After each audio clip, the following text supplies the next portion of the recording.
अस्सलाम वालेकुम। ऐं तव्हांजी होस्ट सिराज पई ॻाल्हायां। अॼु पाण सिखंदासीं कि सिंधी में इंग्लिश में सॉरी, पार्डन मी ऐं एक्सक्यूज़ मी जो इस्तेमालु कीअं कयो वञे। इलाही माण्हुनि खे इहो कन्फ्यूजन हूंदी आहे, इलाही बच्चनि खे, स्टूडेंट्स खे, स्कूल गोइंग बच्चनि खे, त sorry, pardon me and excuse me जो मतिलबु उहो ई आहे त माफ़ु करियो, माफ़ी वठणु, कंहिं ग़लती जी माफ़ी वठणु। लेकिन टिनी जी मतिलबु इहो ई आहे, sorry, pardon me, excuse me, टिनी जो सेम मतिलबु आहे। त इनखे कीअं इस्तेमालु कयो वञे। अगरि तव्हां कंहिं सां ॻाल्हायो था ऐं सॉरी चओ था ऐं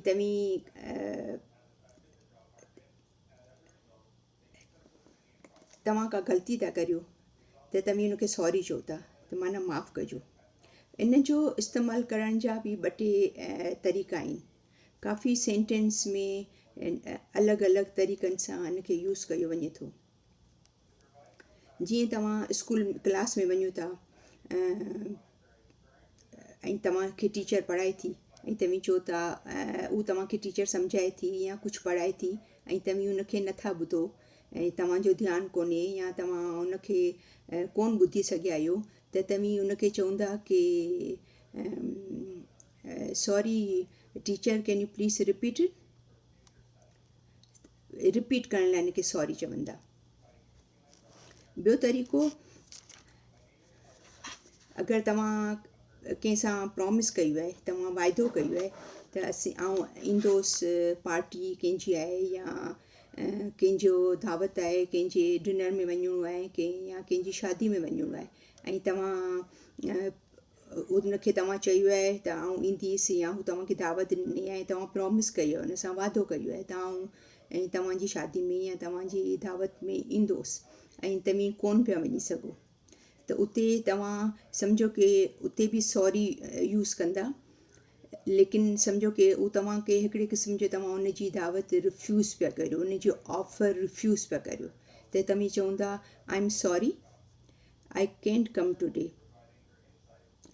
इन मतिलबु कि आउं माफ़ी थो वठां, मूंखे अचिणो हो, अचण जो मुंहिंजो इरादो हो, लेकिन कंहिं बि वजह सां कुझु कमु थी पियो या कंहिं बि वजह सां आउं कोन अची सघियुसि, त तव्हां हुनखे चवंदा कि I am sorry, I can not come today. ठीकु आहे। ऐं ॿियो तरीक़ो इहो आहे त तव्हां किथे फॉर एक्ज़ाम्पल तव्हां मिसाली तौर ते तव्हां जॉब ते, तव्हांजो जॉब आहे ऐं तव्हांखे वञिणो आहे 8 लॻे ऐं तव्हां रस्ते में कंहिं वजह सां, ट्रैफ़िक जी वजह सां उते तव्हांखे लेट थी वियो आहे, देरि थी वई आहे, त तव्हां फ़ोन करे उनखे, तव्हांजो जेको बॉस आहे या तव्हांजो कुलीग आहे या को वर्कर आहे, उनखे चवंदा त सॉरी, आई एम लेट। सम्झा, लेट अचण जे लाइ करे तव्हां हुनखे सॉरी चवंदा कि सॉरी, आई एम लेट।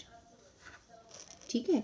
या जॾहिं कॾहिं ईअं बि थिए थो त कंहिंजो पाण ताज़ियत करियूं था, कंहिंजो रिश्तेदार या कंहिंजो फादर या मदर या फैमिली मेंबर गुज़ारे थो वञे, उनजी डेथ थी वञे, त उनखे पाण ताज़ियत करियूं था, त उन सूरत में बि पाण सॉरी जो वर्ड इस्तेमालु करियूं था ऐं पाण चऊं था sorry two here about your loss, कि मूंखे इलाही अफ़सोस थियो कि तव्हांजो जेको फैमिली मेंबर जी डेथ थी वई आहे। ऐं उन सूरत में बि, ताज़ियत जे सूरत में बि पाण उनखे सॉरी जो वर्ड इस्तेमालु करियूं था। हाणे आहे एक्सक्यूज़ मी ऐं पार्डन मी। पार्डन मी ऐं एक्सक्यूज़ मी हुन जी बनस्बत सॉरी जे बनस्बत पार्डन मी ऐं एक्सक्यूज़ मी घटि था यूज़ थियनि।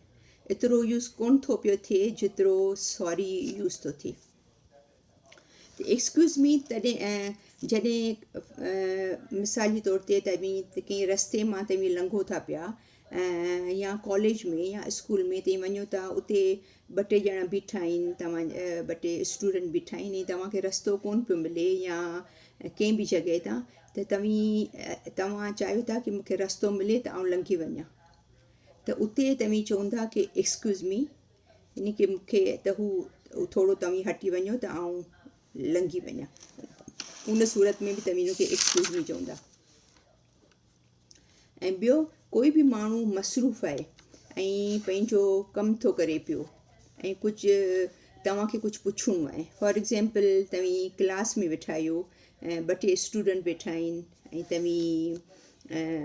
तव्हां हुन खां कुझु पुछणु चाहियो था, उहो बिज़ी आहे, त उन सूरत में बि तव्हीं चवंदा की excuse me for interrupting U, की मूं तव्हांखे इंटरप्ट कयो, मूं तव्हांखे तव्हीं मसरूफ़ हुआ, मूं तव्हांखे डिस्टर्ब कयो, त उन सूरत में बि तव्हां एक्सक्यूज़ मी जो इहो यूज़ करे सघो था।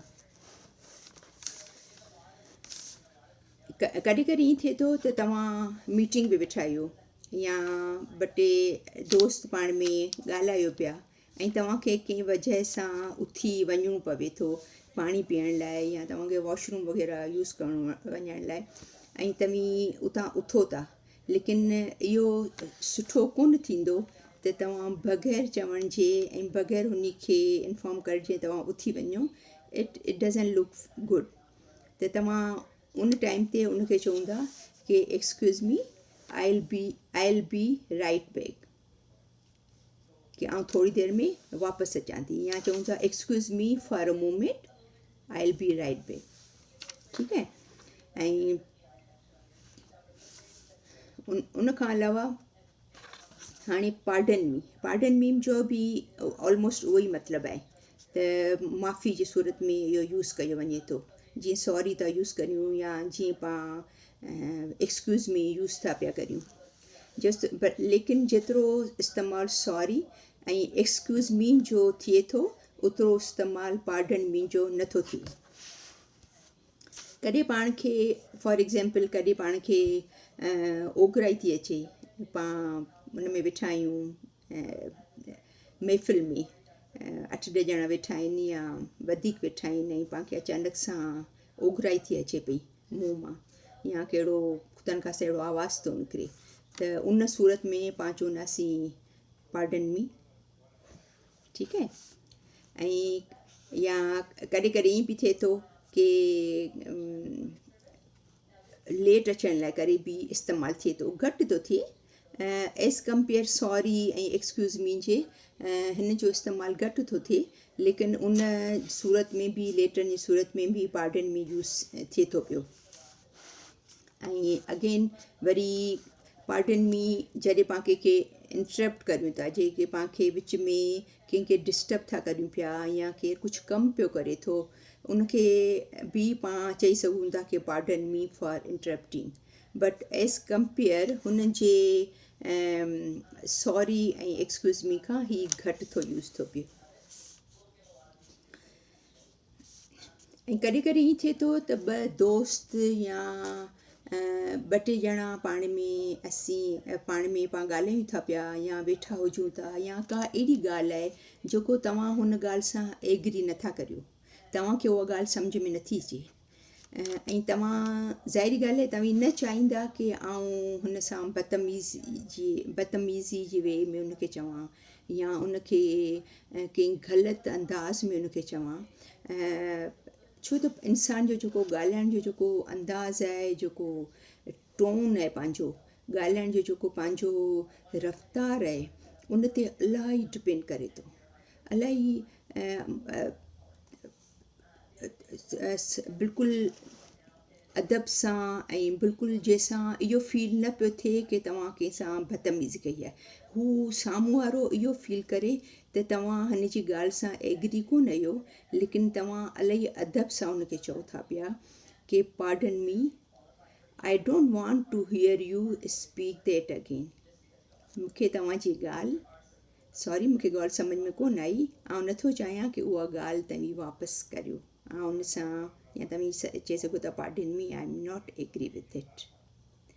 त हिते पाण ॾिठो अॼु त पार्डन मी, सॉरी ऐं एक्सक्यूज़ मी जेको आहे, उहो टिनी जो मतिलबु उहो ई आहे, माफ़ी वठणु, सॉरी करणु, लेकिन डिफरेंट वे में, डिफरेंट टाइम ते उनखे डिफरेंट वे में इस्तेमालु कयो वञे थो।